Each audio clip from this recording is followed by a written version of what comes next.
오늘은 진실과 진리를 찾아가기라는 제목으로 하나님 말씀 나누겠습니다. 제가 이제 최근에 들으니까요, 모 교회 성도분께서 저희 교회를 신천지 교회로 소문내고 다니시는 분이 있다고 저도 들었습니다. 그래서 저희 아버지랑 친하셔서 복지관에서 알게 되셔서 저희 교회 들르셨던 분 가운데 권사님이 피해를 입으셨다고 들었습니다. 그러니까 그 권사님은 저랑 아버지가 힘든 걸 아시니까요, 김치도 주시고 돕고 계셨는데 이번에 큰 상처를 받으신 것 같습니다. 그래서 저희와 같은 개척교회들, 또 저는 이렇게 도와주시려는 분들이 주변에 계시는데요, 반대로 방해하는 분들도 계신다고 생각합니다. 그래서 나중에 이렇게 음해하고 나쁜 소문 만드는 이런 일들, 어떤 사람인지도 밝혀지고 또 잘못됐으면 그런 일들이 없어지도록 또 기도해 주시기 부탁드립니다. 요즘에 저 개인적으로 또 저희 가정이 제가 조직적 스토킹 범죄를 또 알리고 피해자를 또 돕고도 있는데요. 가정에서도 그러니까 아내가 저를 또 정신병원에 입원시키려고도 했고, 지금도 제가 정신병 치료 받지 않으면 같이 살 수 없다고 하니까 별거 중이기도 한데, 이런 여러 가지 제가 교회나 가정에 어려움이 있습니다. 그래서 그럼에도 불구하고 제가 끝까지 기도를 포기하지 않고 하고 있는데요. 저는 그게 제일 중요하다고 생각합니다. 그래서 제가 계속 기도하면서 포기하거나 낙심하지 않고 이런 문제들 잘 해결해 나갈 수 있도록 기도해 주시기 부탁드립니다. 제가 제 문제도 큽니다. 제 문제도 크지만 제가 사람들을 만나면서 이번 주에 제가 아는 동생도 만났고 선교사님도 만났는데요. 그러니까 저의 문제도 크지만 사실은 다른 분들의 또 문제도 어려운 문제들이 많습니다. 사실은 주변을 돌아보면 그 중에 제가 아는 동생이 이사를 갔다고 해서요, 제가 집들이를 갔었는데요. 근데 이 동생이 다니는 교회가 요즘에 세대주의랑 신사도주의 운동을 하는 그런 교회입니다. 그리고 그 교회에 데이비드 차 목사님이라고 해서 마지막 신호라는 책을 쓴 걸로 아는데, 이분이 하나님의 계시고 책을 썼다고 하는데, 사실은 세대주의 종말론 카페가 있습니다. 거기는 글들 베껴 쓴 걸로 해서 논란이 된 걸로 아는데요. 그러니까 이 동생이 다니는 교회가 그 교회라서 제가 좀 걱정이 됐는데요. 그런데 여기에 유튜브나 이렇게 그런 걸 보면서, 영상 보면서 사람들이 많이 모인다고 합니다. 여기가 더크루스 처치라는 교회인데 박호종 목사님이라고 하더라고요. 제가 그래서 인터넷에 찾아봤습니다. 박호종 목사님.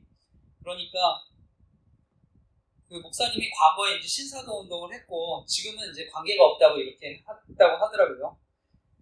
그 신사도주의랑 세대주의는요, 대부분의 교단에서 지금 2단으로 이렇게 합니다. 그리고 2단은 아니지만 참여금지, 교류금지, 제한 조치를 했는데요. 그것은 왜냐하면요, 반성할, 회개할 기회를 주기 위해서입니다. 그래서 더 크로스 처치 박호종 목사님 제가 찾아보니까 지금은 나는 신사도 운동 이런 거 안 한다고 이렇게 밝히셨는데, 이 동생이 저한테 이런 얘기를 하더라고요. 이스라엘에 대해서 눈이 열려야 된다고.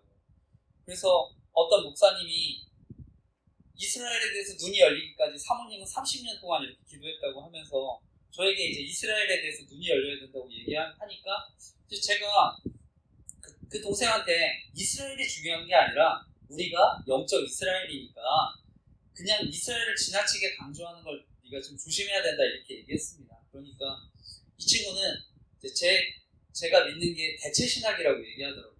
형님이 변질된 신앙을 가지고 있다고 이렇게 얘기해서 제가 좀 황당했는데요. 왜냐면 세대주의 운동은요, 문자가 중요합니다. 그리고 이스라엘이 굉장히 중요하기 때문에 그렇게 강조를 하는데, 이 친구가 그래서 이스라엘에 직접 가서 기도했다고 얘기하면서요, 그 옆이 팔레스타인 아닙니까? 그런데 그 지역 사람들도 예수님 많이 요즘 믿어서 신기하다는 식으로 얘기하더라고요. 그래서 제가 이스라엘도 중요한데 팔레스타인 사람들도 예수님 믿으면 영적 이스라엘이기 때문에 제가 팔레스타인 사람들도 중요하다 이렇게 얘기했습니다. 우리는요, 예수 그리스도로 말미암아 구원을 얻습니다. 그래서 우리가 영적 이스라엘입니다. 세대주의라는 거는요, 간단히 말하면 문자주의인데요. 그러니까 요즘 세대주의 종말론을 통해서요. 우리가 사실은 예수 그리스도를 통해서 우리 신약 백성 교회 중심이지 않습니까? 그런데 다시 이제 이스라엘 중심으로 역사를 되돌리는 겁니다. 그래서 이렇게 문자적으로 이렇게 매달리게 만드는데요. 이게 문제가 되는 것은요.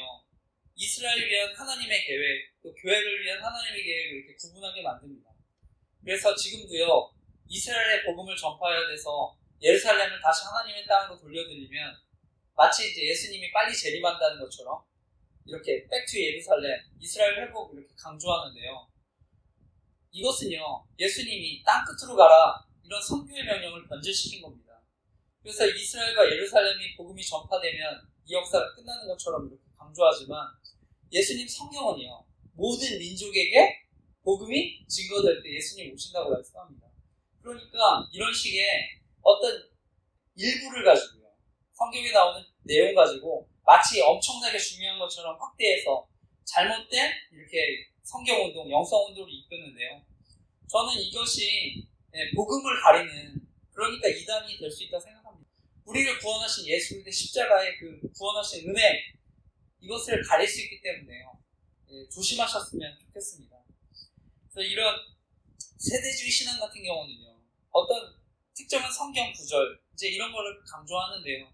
이 동생도 저한테 로마서 9장에서 11장 말씀을 이 말씀 깊이 있게 저한테 묵상해 보라고 얘기하더라고요. 근데 제가 그랬습니다. 그 구절을 깊이 있게 묵상하는 게 아니라 성경 전체를 이렇게 깊이 있게 제가 묵상해 보라고 얘기했는데요. 사실 이 친구가 제가 대학교 다닐 때요. 친하니까요. 함께 기도도 정말 열심히 했습니다. 지금까지도 안부를 물으면서 친하게 지냈었는데 과거에는 이렇게 건강한 교회에서 신앙생활을 하다가 이렇게 빠져서 이제 이런 걸 보면서 저는 굉장히 안타까웠는데요. 정말 말씀 잘 공부해서 저는 말씀 중심의 어떤 신앙생활을 하도록 기도해 주시기 부탁드립니다. 요즘에 유튜브를 보면 이런 거에 빠져서요. 많은 청년들이 이 교회에 이렇게 신사도주의, 이렇게 세대주의 운동에 많이 빠져서 교회가 이렇게 많이 간다고 합니다. 이 교회도 코로나 때 500명이 늘어났다고 합니다. 유튜브나 이런 걸 통해서 코로나 때. 그래서 저는 청년들이 사실은 이렇게 빠지는 거 보면서 굉장히 안타까운데요. 더 많이 기도해 주시기 바랍니다. 그 외에 또 저희 교회가 제가 김용희 성사님 순회성교단의 복음학교 완전주의 복음 이건 진짜 이단입니다. 복음 자체를 잘못 가르치는 거니까. 그 다음에 공개 제자백 운동 저희가 위험성 알리고 있는데요. 또 공개 제자백 하는 우리대 교회 김양재 목사님 저는 그 큐티 세미나 훈련 조심해야 된다고도 이렇게 얘기하는데 오늘날 이렇게 저는 잘못된 어떤 영성운동 영향을 받지 않도록 기도해 주셨으면 좋겠습니다. 예, 오늘 말씀 제목은요. 진실과 진리를 찾아가기라는 제목으로 말씀을 나누는데요. 오늘 또 이 말씀 나눌 때 또 말씀으로 교훈하시고 또 우리가 말씀 붙잡고 살아갈 때 이번 주도 하나님의 사랑과 인도하심을 경험하는 저와 여러분 되시기를 간절히 기도하고 축복합니다. 오늘 나누고 싶은 핵심은요. 우리는 성경과 말씀을 통해서 진실과 진리를 찾아야 한다는 것입니다. 우리는 성경과 말씀을 통해서 진실과 진리를 찾아야 한다는 것인데요. 제가 지난주에 예수님께서 천국에 대한 비유를 이제 말씀하시고요. 그곳을 떠납니다. 그리고 고향에 가셔서 이제 회당의 사람들을 가르치시는데요. 그게 오늘 읽었던 말씀인데 다시 한번 읽어보겠습니다. 53절에서 58절까지의 말씀인데 다시 한번 그 말씀을 한번 읽어보겠습니다. 53절에서 58절 말씀 읽어보겠습니다. 시작.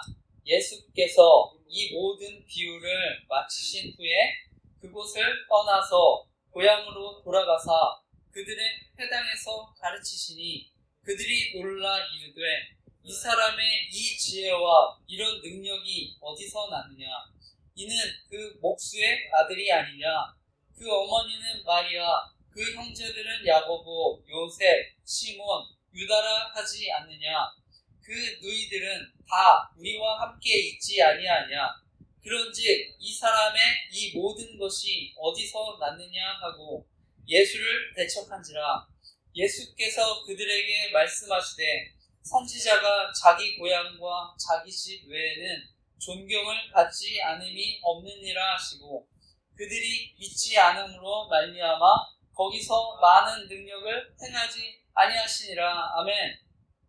오늘 말씀을 다시 보니까요. 예수님이 고향에 가서 자신의 고향에 가서 복음을 전합니다. 천국에 대한 말씀을 전합니다. 그런데 예수님은 말씀을 믿지 않습니다. 복음을 전했지만 환영하지 않습니다. 예수님의 하신 말씀에 대해서 놀라워하면서도 결국에는요. 이 사람 결국 목수의 아들 아니냐 이렇게 얘기하는 것인데요. 당시 유대인들은요. 아버지의 직업, 그래서 가업이죠. 가업을 잇는 게 보통이었습니다. 그러니까 예수님의 아버지 요셉이 목수였기 때문에 아버지의 일을 가업을 이어서 평범한 목수로 예수님이 살아갔습니다. 그러니까 그 모습을 또 알았기 때문에 어쩌면 또 받아들이지 않는데요. 그러니까 예수님은 그들이 믿지 않음을 보고 기적을 행하지 않았다 말씀합니다. 제가 이제 앞서 제가 대학 다닐 때부터 친하게 지냈던 제 동생에 대해서도 얘기를 드렸는데요.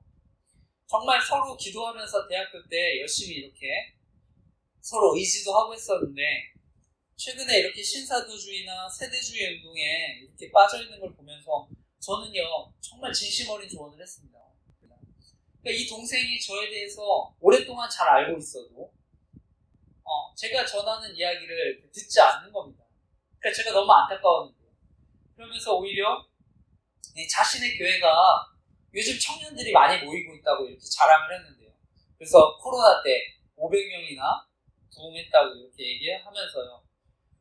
자랑을 했는데 저는 지금도 그렇지만 어떤 교회의 크기나 사람들이 많이 모인다고 해서 그게 반드시 진리를 얘기한다고 저는 생각하지 않습니다. 우리가 보면 신천지, 하나님의 교회요. 사람들 엄청 많이 모입니다. 그 교회가 더 큽니다.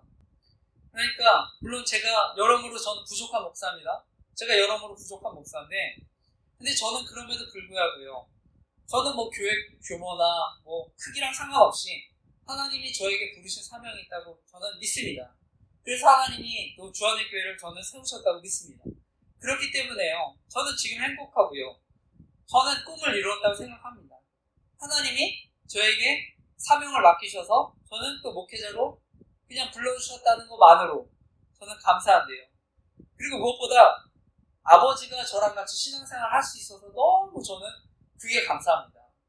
저는 아버지의 지금까지의 삶의 여정을 너무나 잘 알았기 때문에요. 그렇기 때문에 아버지가 저랑 같이 예배 드릴 수 있다는 것만 해도요. 그것만 해도 너무 감사가 됩니다. 제가 이제 앞서 세대주의 종말론, 신사도주의 이런 거에 대한 얘기했는데 저희 교회에 찾아왔던 분 중에 조직 스토킹 문제로 이렇게 상담을 했었는데 찾아왔던 그 따님이 그 어머니랑 같이 오셨는데요. 그 따님이 조직 스토킹 피해도 당했지만 또 한편으로는 세대주의 이런 종말론에 이렇게 빠져 있어서 걱정이 된다고 상담을 하시더라고요. 그래서 제가 그 따님한테도 얘기하고 조언도 드렸습니다. 그리고 지금도 자매님 위해서 기도하고 있는데요.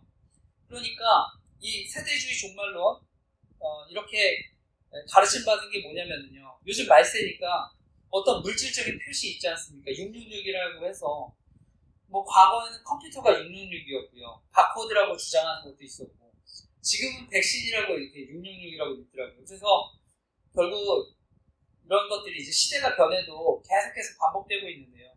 그들이 왜 이런 주장을 하냐면요. 요한계시록이 이런 표현입니다. 곧 다른 천사, 곧 셋째가 그의 띠를 따라 큰 음성으로 가로되 만일 누구든지 짐승과 그의 우상에게 경배하고 이마에 손의 표를 받으면 이게 계시록 14장 9절 말씀이고요. 13장 16, 17절 말씀에 저가 작은 자나 큰 자나 부자나 빈궁한 자나 자유한 자나 종들로 그 오른손에 이마나 손이나 이마에 표를 받게 하고 누구든지 이 표를 가진 자 외에는 매매를 못하게 하니 이 표는 곧 짐승의 이름이나 그 이름은 수라 이래가지고요. 이런 표현들을 가지고 이제 사람들을 미혹합니다. 그러니까 어떤 형식이나 물질적인 표를 받게 되면 마치 이제 지옥에 가는 것처럼 그래서 그거 받으면 구원을 못 받는 것처럼 이렇게 미혹을 하는데요. 우리가 성경에 보면은요 2가지 표시가 나옵니다. 그게 하나님의 인, 그 다음에 계시록에 나오는 짐승의 인, 표라고 하는데요. 이 인이라는 것은 그냥 도장입니다. 인치심. 그래서 하나님의 소유를 나타내는 것이고 사단의 소유를 나타내는 건데요. 이거 사단이 흉내내는 겁니다. 그러니까 짐승의 표를 찍었다고 하는데 성경은요. 그러니까 누구에게 속하느냐에 따라서 표가 찍히게 된다고 얘기합니다. 우리는 당연히 예수님 믿으면 성령의 인치심을 받게 됩니다. 에베소서 1장 13절 말씀입니다. 제가 읽겠습니다. 그 안에 너희도 진리의 말씀 곧 너희의 구원의 복음을 듣고 그 안에서 또한 믿어 성령의 약속의 성령으로 인치심을 받았으니 아멘. 에베소서 4장 30절 말씀입니다. 하나님의 성령을 근심하게 하지 말라. 그 안에서 너희가 구속의 날까지 인치심을 받았느니라. 아멘. 성경에 보니까 인에 대해서 나옵니다. 인치심에 대해 나옵니다. 다시 말해 진리의 말씀, 구원의 복음을 듣고요. 우리는 성령의 약속의 성령으로 인치심을 받았다고 말씀합니다. 그러니까 하나님의 성령을 근심하게 하지 말라고 합니다. 구속의 날까지, 구원의 마지막 날까지 그 예수님께서 성령으로 우리를 보증해 주신다고 말씀하는 것입니다. 그렇기 때문에요. 우리가 어떤 물질적인 표시 받았느냐 이게 중요한 게 아니라요. 하나님의 성령의 인을 받았느냐가 중요한 것입니다. 그러니까 어떤 물질적인 표시로 받았느냐 안 받느냐 이렇게 겁주는 것은요. 다른 복음입니다. 거짓 복음입니다. 사단의 미혹입니다. 예수님이 십자가로 이루신 바로 그 구원을요. 불완전한 것으로 만들어버리는 것입니다. 하나님이 주시는 것은요. 불안이나 두려움이 아닙니다. 바로 성령을 통해 주시는 평안입니다. 성령 안에 주시는 의와 평강. 그렇기 때문에 우리가 2만원 손해표를 받았다. 요즘에는 백신을 맞았다 안 받았다. 그러면 구원을 받느니 못 받느니 이게 중요한 게 아닙니다. 요한복음 10장 28, 29절 말씀입니다. 내가 그들에게 영생을 주노니 영원히 멸망하지 아니할 것이요 또 그들을 내 손에서 빼앗을 자가 없느니라. 그들을 주신 내 아버지는 만물보다 크심에 아무도 아버지 손에서 빼앗을 수 없느니라. 내가 그들에게 영생을 주노니 영원히 멸망하지 아니할 것이요 또 그들을 내 손에서 빼앗을 자가 없느니라. 그들을 주신 내 아버지는 만물보다 크심에 아무도 아버지 손에서 빼앗을 수 없느니라. 아멘. 요한복음 10장 28, 29절 예수님 말씀입니다. 그렇기 때문에 우리가 어떤 2만원 손에 그냥 이렇게 표를 받는 그걸로 구원을 잃게 될까봐 두려워하지 마시길 바랍니다. 우리는 구원받은 자로서 그렇기 때문에 예수님 예배하고요. 성령을 받은 자로서 우리 그 구원을 누리는 저와 여러분 되시기를 간절히 기도하고 축복합니다. 이어서 저희 말씀을 보게 되면 이제 14장부터는요. 세례 요한의 죽음에 대해서 나옵니다. 그러면서 예수님 이제 본격적으로 사역이 시작합니다. 그 소문이요. 헤롯 안티파스한테 들렸다고 하는 것인데요. 14장 1, 2절 말씀 오늘 읽었던 말씀인데 다시 한번 읽어보겠습니다. 요한복음 14장 1, 2절 말씀도 다시 한번 읽어보겠습니다. 14장 1, 2절 시작. 그때에 분봉왕 헤롯이 예수의 소문을 듣고 그 신하들에게 이르되 이는 세례 요한이라 그가 죽은 자 가운데서 살아났으니 그러므로 이런 능력이 그 속에서 역사하는도다 하더라. 아멘. 말씀에 보면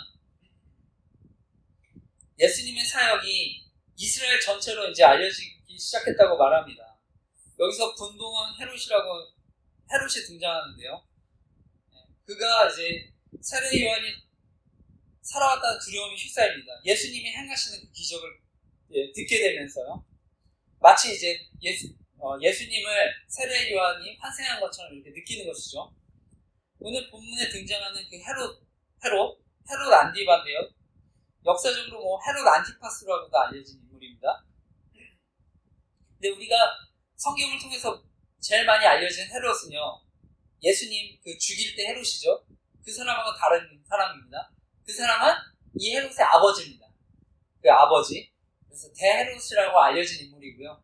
오늘 등장하는 분봉왕 헤롯은 그 아들입니다. 그 아들이 이제 역사가 요세푸스가요, 예수님 당시에 그 대헤롯으로 알려진 그 헤롯 왕이 10명의 부인을 두고요, 자녀들을 낳았다고 하는데, 그 중에 한 명이 오늘 그 말씀에 등장하는, 지금 등장하는 헤롯 안티파스입니다. 그래서 예수님 당시에 등장했던 헤롯 왕이 죽고 나서 그 아들들이 있지 않습니까? 많은 아들들 가운데 서로 이제 자기가 왕이라고 이렇게 주장을 합니다. 그러니까 로마에서는요, 그 헤롯 대왕이 다스렸던 영토를 이렇게 세 개로 나눕니다. 그래서 통치하게 합니다. 그래서 헤롯 아르켈라오, 그 다음에 헤롯 안디바, 지금 등장하는 헤롯 안디바, 그 다음에 헤롯 빌립, 이렇게 세 명한테 땅을 나눠서 통치하게 합니다. 그리고 나중에 사도행전에도 헤롯이 등장합니다. 헤롯 아그리파. 이 사람은 헤롯 대왕의 손자입니다. 손자. 네. 어쨌든 오늘 중요한 거는 이제 헤롯 안티파스인데요. 헤롯 안디바. 이 사람이 이제 혼인을 해서 처음에 결혼을 하는데요. 아라비아 지역의 그 나바티안 왕, 그 딸하고 결혼을 합니다. 그런데 오늘 성경에 보니까 이 사람이 자신의 형제였던 헤롯 빌립의 아내 헤로디아라는 여성과 눈이 맞아가지고요, 또 결혼을 하게 된 겁니다. 그러니까 이제 불륜을 저지른 거죠. 그런데 그 여성은 또 조카이기도 했습니다. 그러니까 족보가 엄청 꼬이는 거죠. 그러니까 이런 일을 저지르니까 이제 세례 요한이 책망을 했던 것 같습니다. 그래서 우리 그 말씀이 14장 3절에서 5절 말씀인데 한번 이거 읽어보겠습니다. 마태복음 14장 3절에서 5절 말씀 다시 한번 읽어보겠습니다. 시작. 전에 헤롯이 그 동생 빌립의 아내 헤로디아의 일로 요한을 잡아 결박하여 옥에 가두었으니, 이는 요한이 헤롯에게 말하되 당신이 그 여자를 차지한 것이 옳지 않다 하였습니다. 헤롯이 요한을 죽이려 하되 무리가 그를 선지자로 여김으로 그들을 두려워하더니. 아멘. 세례 요한이 책망하니까요, 헤롯이 이 일로 이제 요한을 가둡니다. 그리고 심지어 그를 죽이려고까지 했다고 하는데 사람들 눈 때문에 그렇게까지는 하지 못했다고 합니다. 그런데 우리가 이후에 이제 성경을 보면 헤롯 안티파스, 이 왕도 정말 악한 왕인데요, 이 헤로디아라는 여성이 어쩌면 더 악했던 것 같습니다.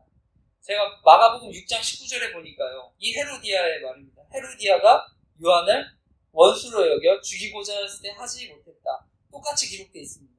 그러니까 이 헤로디아라는 여성도요, 요한을 어떻게든 죽일까 이제 생각했는데요. 그러면서 생각하면서 이제 기회를 엿보다가 마침내 실행에 옮깁니다. 그것이 이제 6절에서 12절 말씀인데, 오늘 읽을 마지막 말씀입니다. 6절에서 12절 말씀. 오늘 읽을 마지막 말씀인데 이거 같이 읽겠습니다. 6절에서 12절 읽겠습니다. 시작.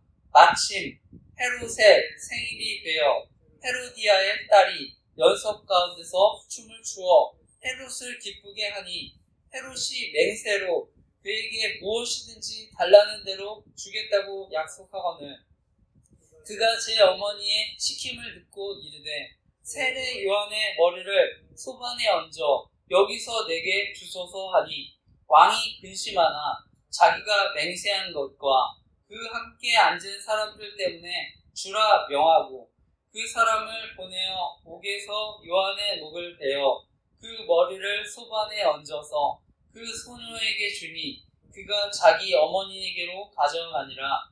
요한의 제자들이 와서 시체를 가져다가 장사하고 가서 예수께 아뢰니라. 아멘.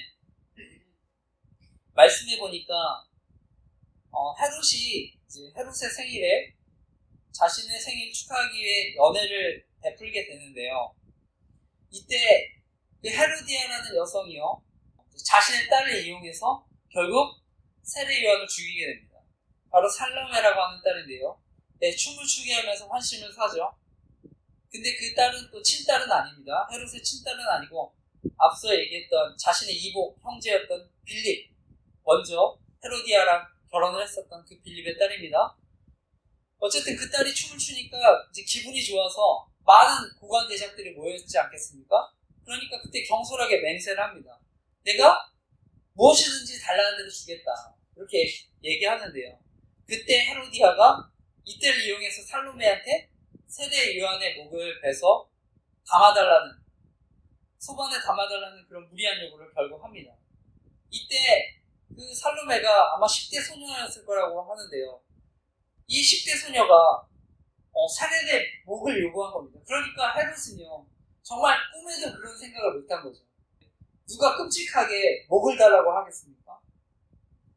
정말 이렇게 말씀을 보면 정말 잔인하고 엽기적이라는 생각 들지 않습니까? 이것이 역사입니다. 그래서 오늘 이 사건이 벌어지고요. 그 요세푸스라고 하는 역사가는요, 또 이제 기록을 했었는데요. 이 헤롯 안티바가 세례 요한 죽인 것, 정치적으로도 이렇게 기록을 했습니다. 왜냐? 민중이 세례 요한을 대대적으로 이렇게 지지하니까요. 그것이 또 두려워서 이렇게 제거했다고 또 얘기도 하는데요. 중요한 것은요, 헤롯이라는 왕은요, 정말 권력 중심적이고 교만하고 악한 왕이었다는 것입니다. 이 헤롯이 자신이 후계자로 삼았던 아들도요, 믿지 못해서 죽이기까지 합니다. 사형시킵니다. 그러니까 이 사람이 원래 그런 사람입니다. 그 아내 헤로디아도 마찬가지였고요. 헤로디아도 권력 지향적이고요. 그랬던 사람이기 때문에 남편 버리고 헤롯 왕하고 결혼한 겁니다. 그런데 나중에 이제 이 일이 발생하고요.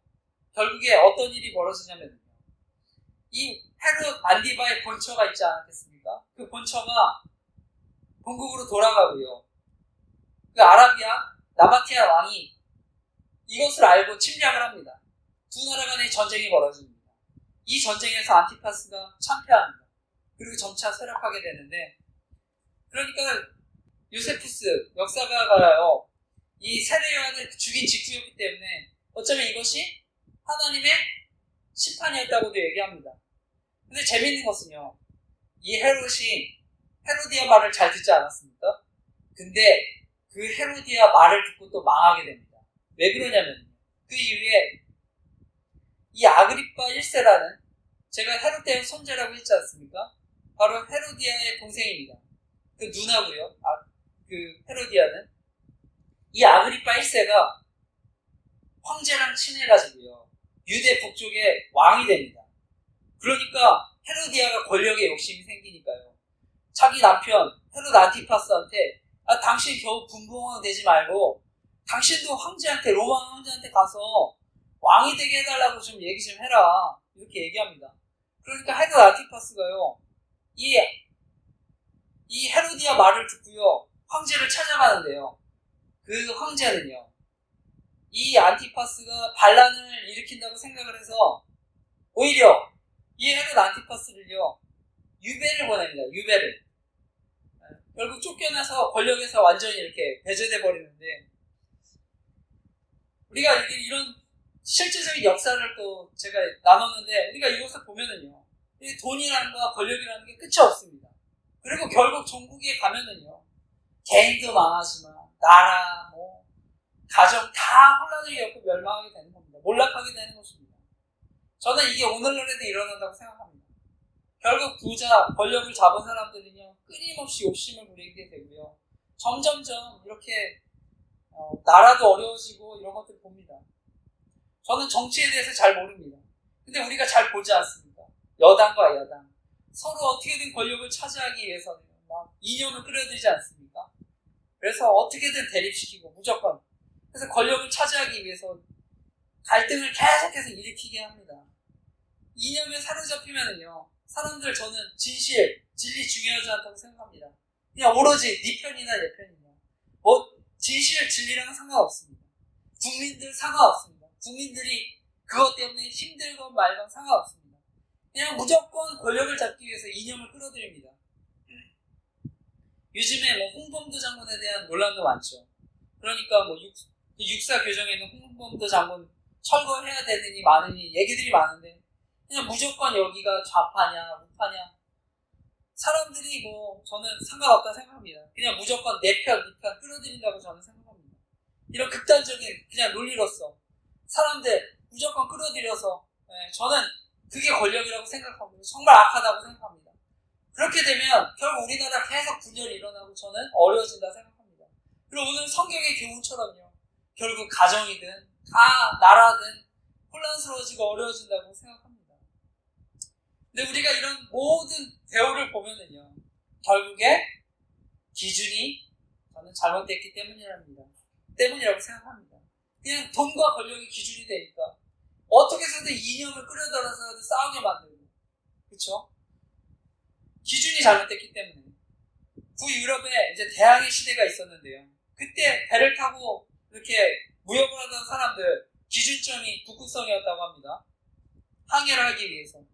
오늘날 저와 여러분의 기준은 무엇입니까? 바로 하나님의 말씀인 줄 믿습니다. 로마서 12장 2절입니다.